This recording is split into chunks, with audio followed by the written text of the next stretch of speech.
Thanks, everyone. This thing is on. Okay, great. I just want to see if I got this working. Yeah. Okay, so driving trends in office space. I think that was Brendan's heading, and I think it sounds like I'm driving trends. It's really trends that are driving office space that I'm here to talk about today. The best way to get into this is I was trying to get a gauge the size of, or the experience of the audience. I've been told that there's some very experienced commercial investors here, and then I've been told that there's some complete beginners here. So I thought I'd start with just a show of hands as who's considers themselves experienced. All right, and then kind of beginners, more beginners.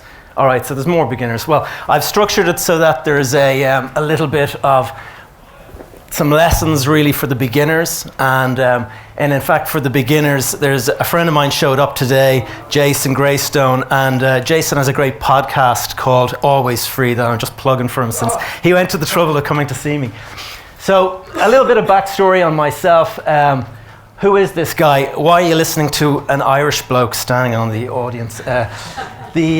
My background is, as Brendan is, he's spoken a lot about EastPoint. So this here is an image of EastPoint just taken recently. It's quite a big business park. It's about 40 acres in total, 37 buildings, about 50 occupiers, and about 8,000 or 9,000 people turning up every single day for work. We have, we don't know exactly because the likes of Oracle and Google, those guys keep their numbers very much to themselves. They don't like to blab about how much they've got or how many employees. My involvement in EastPoint has been right from the very, very beginning. My family, it's actually a family business that I come from. My father and his cousins were involved in buying the site. I'm going to show you what the site looked like back in 1989. This here is the site, and it's actually a reclamation project.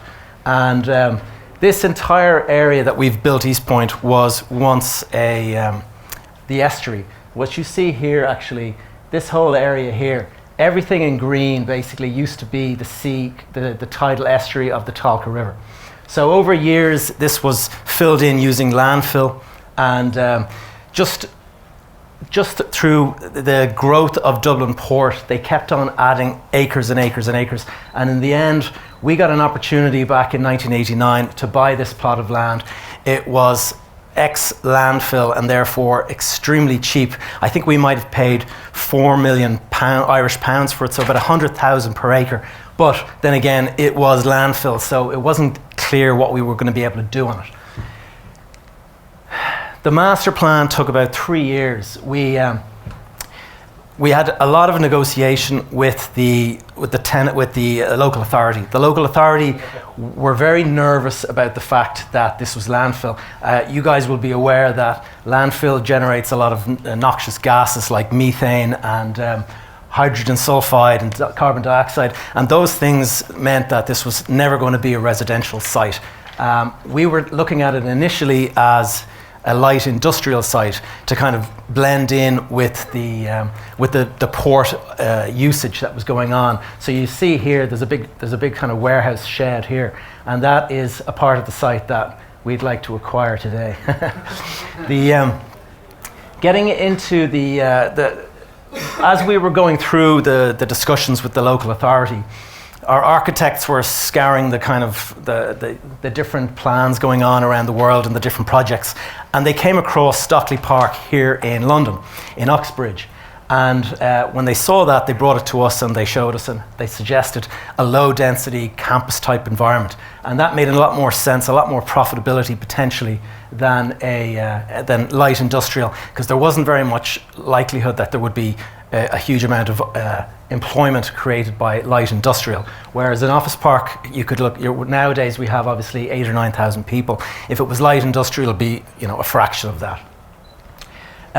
Getting into the construction, the development started in 1991.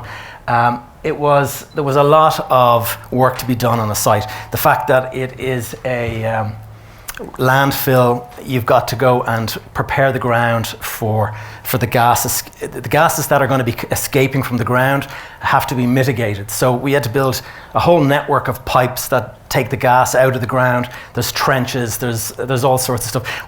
Still today, about 20. We're looking at nearly 30 years on now. We are still actually monitoring the gas in the park. There's a whole system there that's monitoring constantly, because this gas is it's odorless, so no one's going to smell the gas.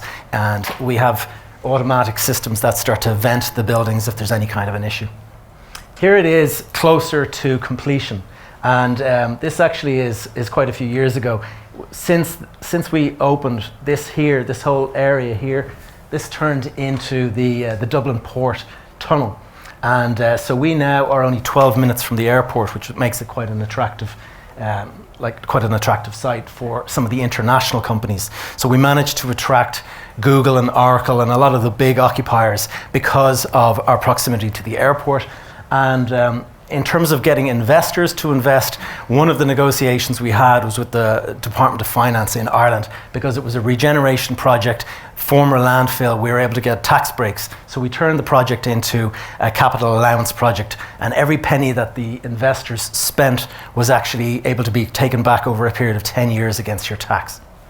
When the project was finished, it moved into, I'll just go back a second, it went into more of an estate management role. What we had done is we had sold off a lot of the buildings to investors, and the investment partnerships were able to take advantage of the tax breaks that were there, and so it became more of an estate management role rather than development. And I didn't find that quite so interesting, so I got a little bit detoured over into commercial. So it's been interesting listening to the findings of the guys speaking before me.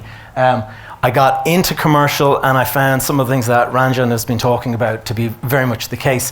Easy management and all of that, but you've got to be very careful with your tenants, because a couple of the buildings that we bought over the years, actually today, if you were to go buy them, they'd actually be sitting empty because the tenant has since gone bust, and it's very hard to let a building if a tenant has gone bust. Something that was far more profitable was bank branches. This here is a branch in Ranelagh that I bought in a deal with the bank itself, and we replaced it with this building here. So that was the start of a great. Well, what happened was we basically became a preferred partner for the bank, where we would actually buy some of their buildings off of them and replace them with brand new buildings like the one you see behind. At the time, the bank were starting to offload some of their portfolio. They didn't want to have freehold assets on their books, and so they were offloading those, and it was a good opportunity to step in. I heard somebody talking about 100% finance nowadays not being allowed. Back then, we were getting 110% finance on some of these deals. It was the 90s and the thousands. I took another detour, we shall say, and I went to the south of Spain, and I fell in love with this project here. This is all retail, and at the time when I saw it, I saw the boats and I saw the sunshine, and I just thought, how can this not be the best deal of the century? I'm going to turn it into a sunny Bond Street. I'm going to fill it with Gucci and Armani and all of these different brands, and they'll all come and they'll flock. That was a big mistake. I bought it 3 months before Lehman Brothers collapsed, so timing could have been better. We ended up in a situation where about 2 years later, after spending 2 years traveling around the globe, meeting all these different guys, I met the head of Ralph Lauren, and I met all these real estate guys for Gucci and Armani and all these guys, and they were all saying, we'd love to move in, just give us €2.5 million so we can fit out our shop, please. And that was the same conversation. Once one went, they all went, and so we ended up with a completely empty thing, which was a little bit of a dent in the CV up until that point. So I went to Dubai, and I spent a bit of time working with a friend of mine. This here is the construction of the Standard Chartered Bank. It's the headquarters in Dubai. Good friend of mine was quite friendly with the real estate team in there, and he managed to convince them to consolidate all of their leases throughout Dubai into one building. And so we got involved in this project together. And here is the topping out ceremony. Us Irish go for very lavish kind of ceremonies, as you can see. And The project actually, that's it there, completed. It's quite a nice project. Before we actually bought the site, we had a fully leased up building, and so that was an easy one to do, and it's always down to the relationships that we had. That spurred this. The guys in Standard Chartered were so pleased with how it went that they actually asked us to go to Ghana in West Africa and actually build Standard Chartered headquarters in Africa. And so that's a project. I went to Ghana, I spent about 6 months there, but I didn't stay on because it's a difficult place to kind of move things along. And I was trying to do, back in Dublin, this is around about 2014, 2015, the recession in Dublin was absolutely brutal. Land prices in East Point dropped by 80%, and we had some struggles with our banks. Obviously, once you go below 40%, 50%, you're already in a bit of difficulty. You go to 80%, and it takes a real struggle to kind of keep the business afloat. But we managed to do that, and in fact, by bringing in partners that were larger than us and stuff, we were actually able to buy back some of the buildings from the original partnerships we sold to, and we ended up buying buildings at less than the cost that we had constructed them 10 years before that. So it was during that period that we actually managed to buy back 16 of our own buildings that we had sold off. And it's been a good experience. Today, East Point is, there's about 50 occupiers, as I mentioned. Most of them are multinationals. And we have Deutsche Bank there, Oracle, Google. Oracle are in 7 of our buildings, Google are in 6, and so they're a very large presence. And we put a lot of attention into looking after them, making sure that they're very happy with the way we're running the park. We have a bus service that brings people to the local train station. We do about 3,500 people a day on that service. We have about 2,500 people driving in every day, another 1,000 people cycling in, and then the balance walk or take public transport. I'm in contact with the occupiers on a day-to-day basis, and by communicating with them so frequently, I've started to see trends that are definitely filtering in, and they're things that you see first of all with the big guys, and then you see the smaller guys starting to drift in that. And my prediction is that these things will actually become ubiquitous, and we'll all be looking at this before too long. So the 4 main trends that I see in the office space area. The first one is smart, PropTech, innovation, all of that kind of stuff. And the second I'm seeing is green. But actually what I'm seeing these days is the two go together. So you're seeing smart and green. You're not seeing one or the other. Wellness is another area I'm going to talk about. And then flexible space. So you obviously, most of you will be familiar, this is the Bloomberg building here in London. And obviously a guy that can spend 500 million in 4 months of a presidential campaign, he can afford whatever he wants to build in central London. This building apparently cost £1 billion to do.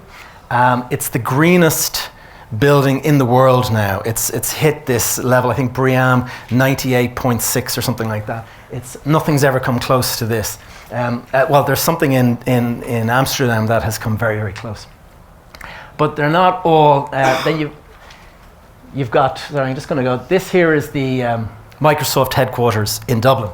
And similarly, they've spent a huge amount of money on technology, sensors, some of the stuff that we're seeing, IoT sensors. The entire buildings are laced with IoT sensors. Every time you walk into a toilet, the light comes on.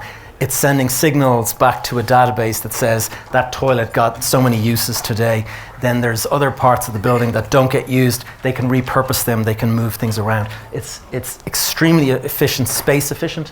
They know exactly how much of the building is getting utilized, how much is not, and it's allowing them to move to an agile workplace where guys are working from home. If they decide to come to work today, it'll allocate them a desk while they're in the car on the way in. The role of AI, I really do think artificial intelligence is going to start creeping in a big way.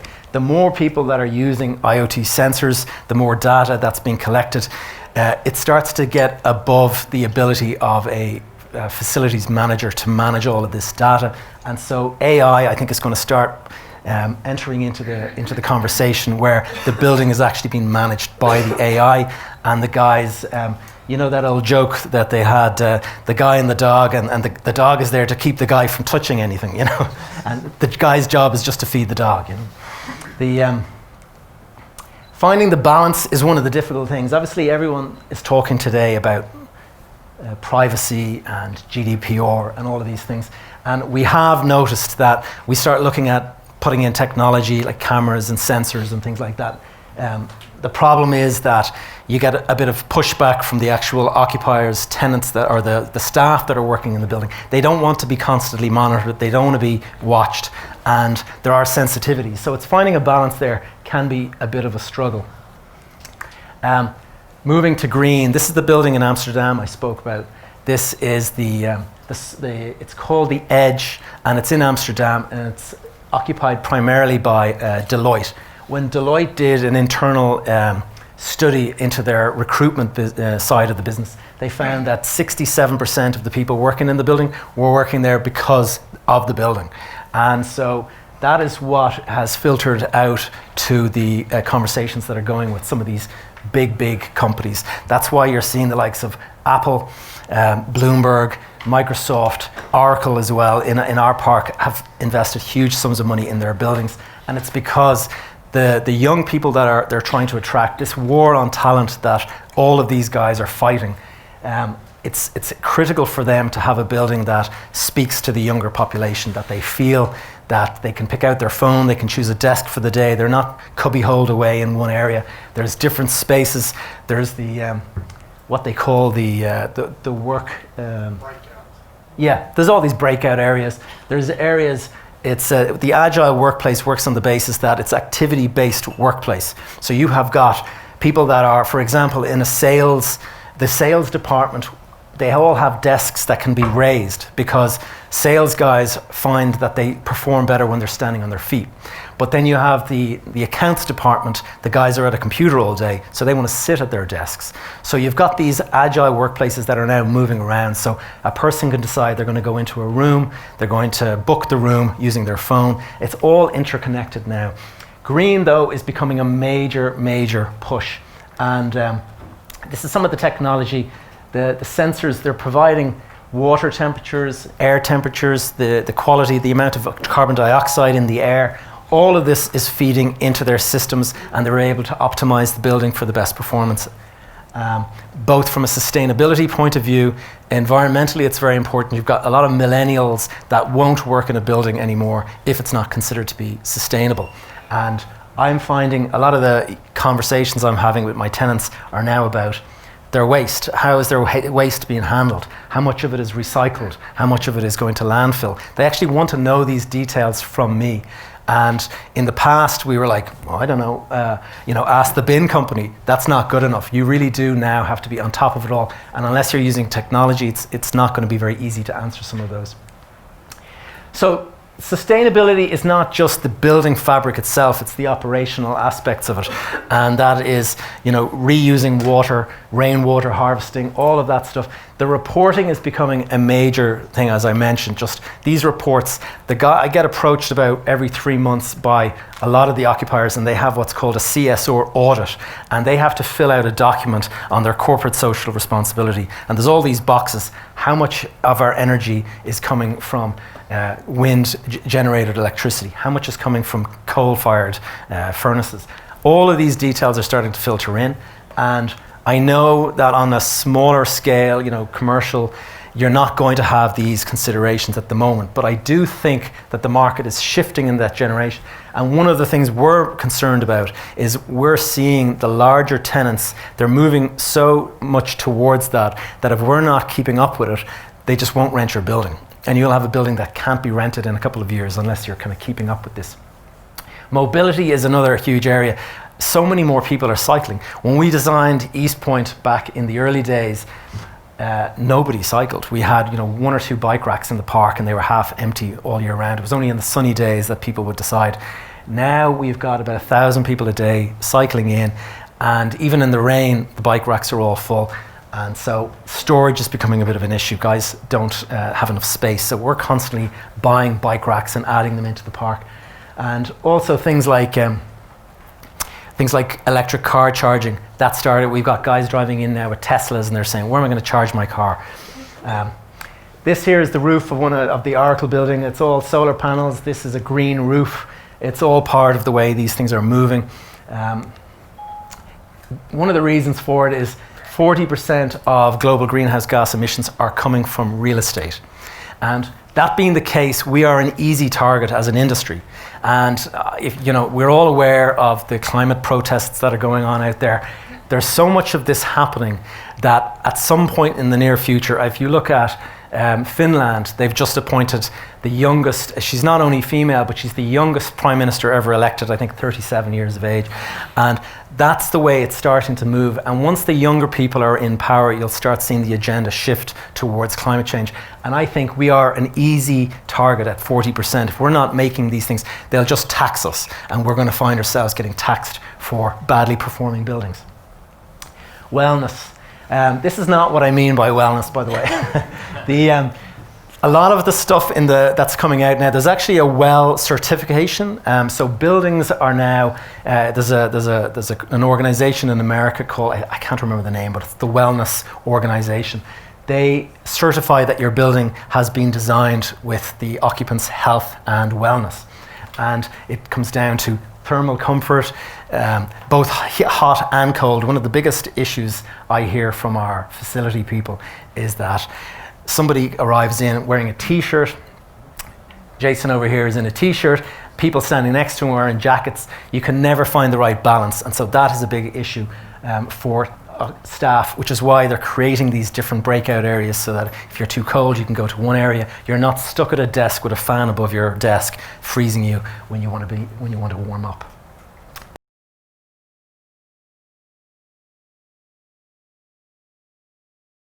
So if you're wanting a performance, if you want performance from your team, more oxygen in the air will actually give them a higher performance. All that is starting to get measured. Lighting, glare, the amount of lighting actually can put you to sleep if it's a certain lux, and also your concentration levels are affected by that. Sound quality as well. A lot of people, there's three different, I call it the 3 C's. You've got areas for concentration, you've got areas for collaboration, and you've got areas for communication. Guys on the phones don't want to have all this background noise. Guys concentrating don't want all this background noise. Collaboration, no problem at all. The more noise, the better. Everybody's kind of getting their word in. You need to mix those places up. Access to healthy food, you wouldn't have thought it, but nowadays, if you like having your pizza takeaway next door to the building is not a positive any longer. The vegan restaurant is what everyone seems to be going for. And that's natural daylight, another big one. Everyone wants to have natural daylight. You're not going to find people sitting in the inner core of the building any longer. In-house gym. This is actually the Oracle in-house gym that they built in Eastpoint. The building opened just recently, and I mean, this would put a lot of gyms to shame around Dublin. And this is exclusively for the use of the tenant, of the staff. And they even have a drying room. So the guys that either run or cycle to work can go in, have a shower, and then they can put their sweaty clothes into a drying room, and it's blasting heat all day, so they actually have dry clothes to take home later on. Meditation and yoga. This is another room actually in the Oracle building, and it is specifically for people to do either yoga or meditate. And they're actually creating spaces for people to take a break, go down and do a little 10-minute meditation. Biophilia, you're going to see more and more of that. It's just the ability to touch and feel the green around you. Access to nature is a major thing now for people's mental health. And flexible space. We work in the news for all the wrong reasons in the last couple of months, but they actually got the product market fit really, really well. They found a niche. Everyone was kind of moving out of coffee shops. They wanted to move into something where they could mingle with other people, and that has filtered now out. And even though WeWork might be in trouble, I don't think co-working is going anywhere. It's here to stay. What I found in Dublin, and I believe probably London would be the same, is that anything under 5,000 square foot, we are struggling to find tenants for it now. They will just automatically go to a WeWork. And so that is, a company up to say 50 staff, they're not even going to talk to us any longer. They're just going to go straight to a WeWork because they can shrink and expand as they need. It's expensive, but they don't have to fit out an office. They don't have to pay for dilapidations at the end of it. Convene is one of the companies in New York. They actually work with landlords to create these flexible spaces. And that's an interesting model rather than WeWork, which kind of goes against you. Industrious is another. This is One Windmill Lane in Dublin. It's a lovely space, repurposing an old building. These things are very attractive and very usable. So that is the office market. I thought I'd give you a couple of lessons learned, some do's and don'ts that I've picked up over my 25-year career. The 3 E's: ego, emotions, and economy. Don't ever ignore these, okay? This project that turned into a complete disaster for me was primarily because I ignored the 3 E's. I fell in love with the project. The emotion got in the way. I had people telling me, are you sure it's going to work? Absolutely, it's sure. I'm going to do this. Ego. Your ego will get in the way. Some of the biggest things for the young guys in the room that are starting out, if you have a couple of real successes, that's a big time to take a reflection, because the successes can really get you to make serious mistakes. And I would not have bought this had I not had a couple of years of huge success and made lots of money and thought, yeah, I can do anything. Why not move to Spain and do a completely different sector that I don't know anything about? The economy, another thing. Who knew 4 months ago that we would be looking at a coronavirus thing here today? It can change overnight, and that's something that people, they look at figures and you can see that your building is going to be, it's going to grow, and you're going to see rents increasing over the next couple of years. It doesn't always happen like that. The do's, remember the 6 R's, roadmap. This is knowing your plan into the future. As I mentioned, Jason's podcast is very good at pointing out that this is a marathon, not a sprint. If you guys go into it thinking, right, I'm going to make 5 or 6 million in 3 years, and that's going to be great, maybe you're going to do that, but the reality is you might have that coronavirus that comes out of nowhere, and you're going to be 10 million in debt overnight. And that is something to bear in mind. So just be comfortable with your roadmap. Think of your career as say a 20-year career, and say to yourself, right, I can make a nice steady income over the next 20 years. I'm going to lose some deals, some wins and some fails. If you just assume that from the beginning, you're not going to get into a situation where you bet the ranch on one deal and it all goes pear-shaped. Reputation. Some of the great reasons that we've been able to do some of these deals in EastPoint is down to our reputation. We build quality, we don't take shortcuts, and that has stood to us over the years. Relationships, as I mentioned, relationships.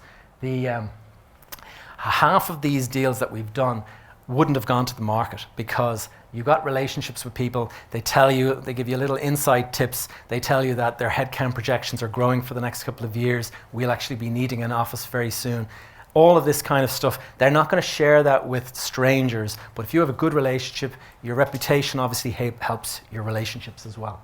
Resilience, as I mentioned, the market can go pear-shaped overnight, or certainly within 3 or 4 months. Who knows where this coronavirus is going to go, but resilience, you've got to be prepared for the difficult times because they will come, they'll catch you.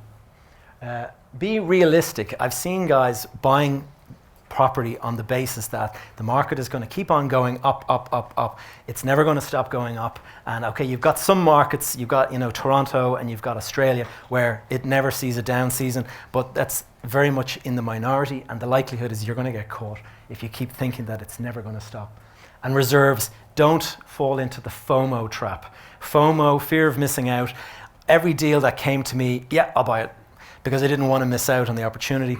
And then when the market turned south and it lost 80%, I had no reserves. I couldn't take advantage of the prices. Now, thankfully, the family business weren't so reckless as I was personally, and they were able to kind of do a couple of deals. But that's the kind of lessons. If you have your capital reserves put aside, don't touch it. We call it a buffer. And that buffer, if you don't touch your buffer, you're never going to fear the recession when it does come along.